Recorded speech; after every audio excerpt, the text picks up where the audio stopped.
بسم اللہ الرحمن الرحیم۔ پھر اسکرین شو نہیں ہو رہی؟ اب ہو گئی ہے شو۔ جی سر جی۔ فصل المزمرات، یہ فصل ہے مزمرات کے بارے میں۔ مبنی کی اقسام ہم پڑھ رہے تھے نا، مبنی کی تعریف ہم نے پڑھی، پھر مبنی کی اقسام پڑھی۔ اب اس میں مبنی کی پہلی قسم ہم پڑھ رہے ہیں اور وہ ہے مزمرات۔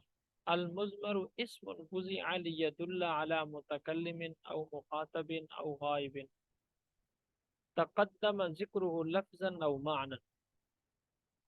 یہاں سے مصنف رحمۃ اللہ علیہ مزمر یا ضمیر کی تعریف بیان فرماتے ہیں۔ فرماتے ہیں کہ مزمر یا ضمیر وہ اسم ہوتا ہے کہ جس کو لایا جاتا ہے تاکہ وہ متکلم پر دلالت کرے، یا پھر مخاطب پر دلالت کرے، یا غائب پر دلالت کرے۔ لیکن جب وہ غائب پر دلالت کرے گا تو اس غائب کا تذکرہ پیچھے ہونا ضروری ہے، چاہے وہ تذکرہ لفظوں میں ہو یا پھر وہ تذکرہ معنی کے اعتبار سے پیچھے موجود ہو۔ پر غائب کا تذکرہ پیچھے موجود ہوگا، وہ کسی اعتبار سے بھی ہو سکتا ہے، لفظوں میں بھی ہو سکتا ہے اور معنی کے اعتبار سے بھی ہو سکتا ہے۔ المزمر اسم وضع، مزمر یا ضمیر وہ اسم ہے جس کو وضع کیا جائے، وضع کیا جائے مطلب جس کو لایا جائے، لیدل تاکہ وہ دلالت کرے علی متکلم، متکلم پر، او مخاطب یا مخاطب پر، او غائب یا غائب پر، ایسا غائب تقدم ذکر ہو جس کا ذکر پہلے ہو چکا ہو۔ اب پہلے ذکر کیسے ہوگا؟ اس کی دو صورتیں ہیں، لفظاً او معنن، یا تو وہ ذکر لفظاً ہوگا یا پھر وہ ذکر معنن ہوگا۔ دو صورتوں میں کسی ایک اعتبار سے ماقبل میں اس کا ذکر ہو چکا ہوگا۔ المزمر اسم وضع لیدل علی متکلم او مخاطب او غائب تقدم ذکرہ لفظا او معنی۔ یہاں تک ہو گیا۔ اب تھوڑا آگے دیکھیں، یہ تو ہو گئی ضمیر کی تعریف۔ او حکمن، یا پھر وہ ذکر پیچھے حکمن موجود ہوگا۔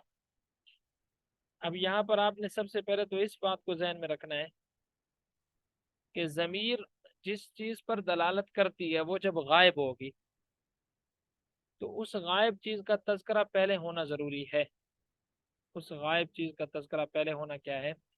ضروری ہے، چاہے لفظوں میں اس کا ذکر ہو، جیسے آپ کہتے ہیں زید ضربہ، اب یہاں پر دیکھیں زید کا ذکر پہلے موجود ہے، ضربہ کے اندر ضمیر اسی کی طرف لوٹ رہی ہے، یا پھر وہ تذکرہ جو ہے معنی کے اعتبار سے موجود ہو، معنن وہ چیز پیچھے موجود ہو، یا پھر حکمن وہ چیز پہلے کیا ہو؟ موجود ہو۔ وَهُوَ عَلَى قِسْمَيْنِ، اب یہاں سے مصنف رحمۃ اللہ علیہ اس کی تقسیم بیان فرماتے ہیں ضمیر کی۔ تو ضمیر کی بنیادی طور پر دو قسمیں ہیں، ضمیر متصل اور ضمیر منفصل۔ بنیادی طور پر ضمیر کی کتنی قسمیں ہیں؟ دو قسمیں ہیں، ضمیر متصل اور ضمیر منفصل۔ اب ہر ایک کی مصنف رحمۃ اللہ علیہ آگے تعریف بیان فرمائیں گے۔ متصل وهو ما لا يستعمل وحده، اما، بس یہاں تک، یہاں سے مصنف رحمۃ اللہ علیہ ضمیر متصل کی تعریف بیان فرماتے ہیں کہ ضمیر متصل وہ ضمیر ہے کہ جو اکیلی استعمال نہ ہو بلکہ وہ کسی کے ساتھ مل کر آئے۔ جب وہ مل کر آئے گی یا تو عامل رافع کے ساتھ مل کر آئے گی یعنی فعل کے ساتھ، تو یہ مرفوع کہلائے گی، جیسے ضربتا، ضربتو، ضربتی، یا پھر یہ عامل منصوب کے ساتھ مل کر آئے گی تو یہ مفعول کہلائے گی، جیسے ضربنی، ضربہن، اننی، انہن، یا پھر یہ عامل جار کے ساتھ متصل ہوگی تو یہ مجرور کہلائے گی، جیسے غلامی، لی، غلامہن، ولہن، لہن، اس طرح کی مثالیں۔ تو اب ضمیر کی آپ نے کتنی قسمیں پڑھ لی بنیادی طور پر؟ ضمیر کی بنیادی طور پر